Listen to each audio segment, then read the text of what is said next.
നമസ്കാരം. ഭൂമിയുടെ അകക്കാമ്പ് ഉപരിതലത്തേക്കാൾ വളരെ സാവധാനമായാണ് കറങ്ങുന്നതെന്ന് റിപ്പോർട്ട്.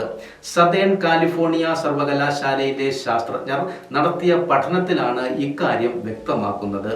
ഭൂമിയുടെ അകക്കാമ്പ് ഉപരിതലത്തേക്കാൾ വേഗത്തിൽ കറങ്ങുമെന്നായിരുന്നു നേരത്തെ പഠനങ്ങൾ തെളിയിച്ചിരുന്നത്. എന്നാൽ 2010 മുതൽ ഭൂമിയുടെ ആന്തരിക ഭാഗം ഭ്രമണം ചെയ്യുന്നതിന്റെ വേഗത കുറഞ്ഞുവെന്നും ഉപരിതലത്തേക്കാൾ പതുക്കെയാണ് കറങ്ങുന്നത് എന്നുമാണ് നേച്ചർ ജേണലിലെ പഠനം പറയുന്നത്.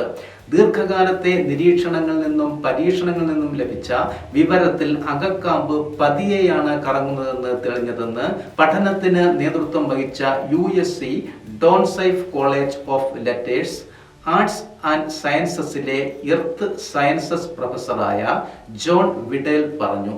ഇതിനെക്കുറിച്ച് കൂടുതൽ പഠനം നടത്താൻ ശാസ്ത്രജ്ഞരുടെ ടീം റെഡിയാണെന്നും ഇനിയും ഇവയെക്കുറിച്ച് നിരവധി കാര്യങ്ങൾ കണ്ടെത്താനുണ്ടെന്നും അദ്ദേഹം വ്യക്തമാക്കി. അകക്കാമ്പ് പതിറ്റാണ്ടുകൾക്ക് ശേഷം ആദ്യമായി ഉപരിതലത്തേക്കാൾ പതുക്കെ കറങ്ങുന്നുവെന്ന് പഠനം ചൂണ്ടിക്കാട്ടുന്നു. അതിനാൽ ദിവസത്തിന്റെ ദൈർഘ്യം വർദ്ധിപ്പിക്കാം. ദിവസ ദൈർഘ്യത്തിൽ സെക്കൻഡിന്റെ അംശത്തിൽ മാറ്റം വരുമെന്നും പഠനം വിശദീകരിക്കുന്നു.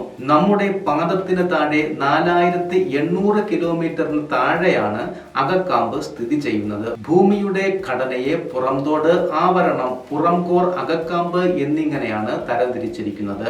അകക്കാമ്പ് 760 മൈൽ കനമുള്ള പാളിയാണ്.